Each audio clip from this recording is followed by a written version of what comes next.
ሰላም ሰላም ውድ የዩቲዩብ ቤተሰቦች፣ ዛሬ ያመጣሁላችሁ የበላይ ዘለቀ የልጅነት የአርበኝነት ትግል ከፋሽስት ጣሊያን ጋር ያደረጋቸው ጦርነት እንዲሁም ለምን እንደተሰቀለ አብረና ያለን አብራችሁኝ ሁኑ።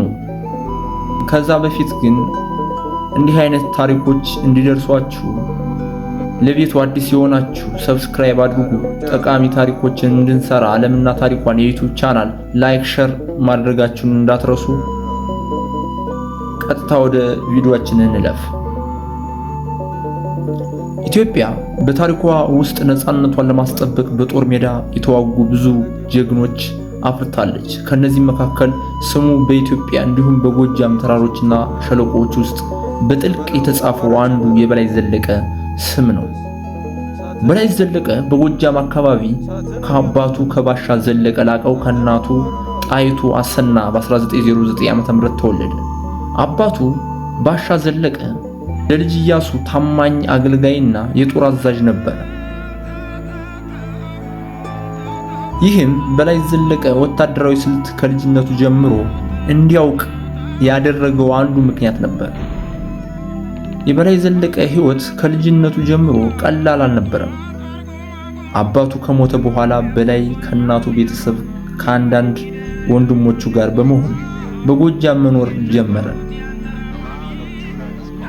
ስለ አባቱ አሟሟት በሌላ ቪዲዮ እሰራላችኋለሁ። በዛ ዘመን በአካባቢው የነበረው የፖለቲካ አለመረጋጋት፣ የስልጣን ትግል እና የነበረበት የአካባቢ ግጭት ወደ ጫካ እንዲገባ ምክንያት ሆኖታል። በ1935 ዓመተ ምህረት በላይ ዘለቀ በአባይ ወንዝ ዙሪያ ባሉ አካባቢዎች ተጽዕኖ ያለው የታጠቀ የተፈራ ሰው ነበር። በዛው ዓመት በ1935 ዓመተ ምህረት ጣሊያን ኢትዮጵያን ወረረች። የጣሊያን ሰራዊት በዘመናዊ መሳሪያ በአውሮፕላን በታንክ የተደገፈ ነበር። የኢትዮጵያ የጦር ኃይል ግን በመሳሪያ እጥረት እንዲሁም በሎጂስቲክ የተዳከመች ነበረች። በዚህ ምክንያት የውጭን ጠላት መክቶ ማስቀረት አልተቻለም። ንጉሱም ወደ እንግሊዝ ጉዟቸውን አድርገው ሊሸሹ ችለዋል። በ1936 ዓ.ም አዲስ አበባ ሙሉ በሙሉ በጣሊያን እጅ ገባች።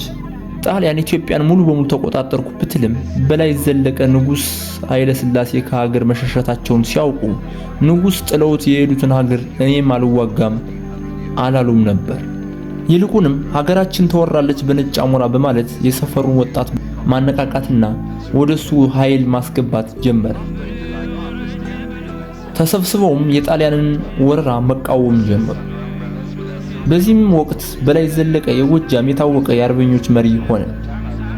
በመጀመሪያ በላይ ዘለቀ ትግሉን ከ13 እስከ 15 የሚሆኑ ተከታዮች ጋር እንደጀመረው ይነገራል።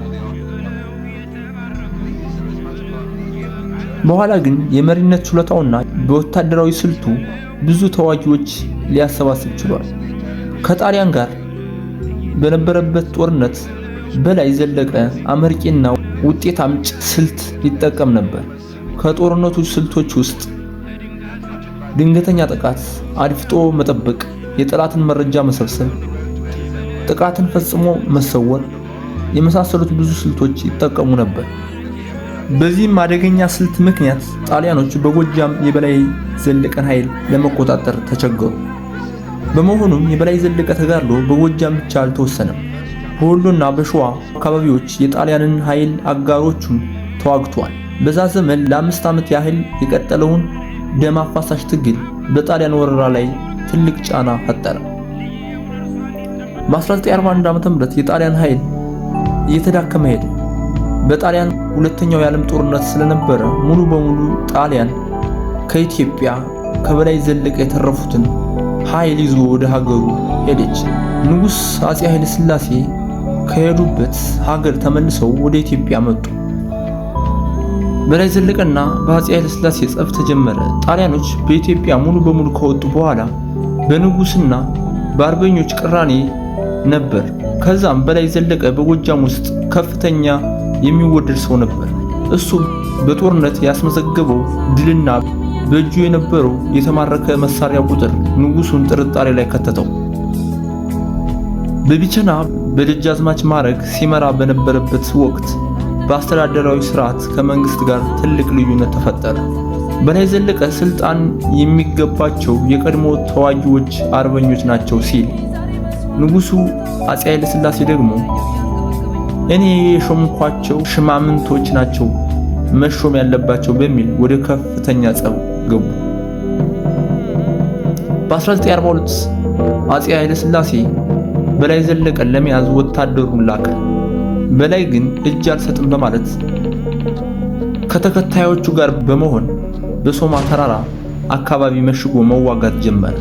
ውጊያው ብዙ ደም ካፋሰሰ በኋላ የበላይ ዘለቀ ወታደሮች ብዙ ሞቱ፣ ብዙ ቆሰሉ፣ አንዳንዶቹም ጥለው ሸሹ። በዛ ምክንያት የበላይ ጦር ተዳከመ። በመጨረሻም በላይ እስክሞት እጅ አልሰጥም በማለት ተዋጋ። ንጉሱም የምህረት መልእክት ልኮለት የንጉሱን ይቅርታ ቃል ተቀብሎ ወደ ሀገሩ በሰላም ሲገባ ንጉሱ አታሎ በመያዝ ለፍርድ አቀረቡት። ያልሰራውን ስራ በመጨመር በንጉሳዊ ፍርድ ቤት የሞት ፍርድ ተፈረደበት። በኋላ እንደገና ታይቶ ለሀገሩ መስዋዕት እንደከፈለ በመመልከት ወደ ዕድሜ ልክ እስራት እንዲቀጣ የንጉስ ፍርድ ቤት ወሰነበት። በእስር ቤት እያለ ከሌሎች እስረኞች ጋር በመሆን የማምለጥ ሙከራ አደረገ። ሙከራው ግን አልተሳካለትም ነበር። እንደገና አብረውት ከነበሩት ጋር በመያዝ ወደ ፍርድ ቤት ቀርቦ በፊት የነበረው ፍርድ የሞት ፍርድ እንዲጸናበት ሆነ። ጥር 12 ቀን በ1945 ዓ.ም የበላይ ዘለቀ የህይወት ጉዞ በአሳዛኝ ሁኔታ ተጠናቀቀ። በአዲስ አበባ ተክለ ሃይማኖት አደባባይ በላይ ዘለቀ እንዲሁም ከሱ ጋር የነበሩት ወንድሙ እጅጉና ሌሎቹ ተባባሪዎች በስቅላት በሞት ተቀጡ። በላይ ዘለቀ በሞተበት ሰዓት የ30 ዓመት ወጣት ነበር። ቪዲዮውን ከወደዳችሁት ላይክ፣ ሼር፣ ሰብስክራይብ እንዲሁም የደወል ምልክቱን በመንካት ቤተሰብ ይሁኑ። በቀጣይ በሌላ ቪዲዮ እስከምንገናኝ ደህና ሁኑ። ሸበለው ዳዊቷን ዘርግታ ሰማን ስትል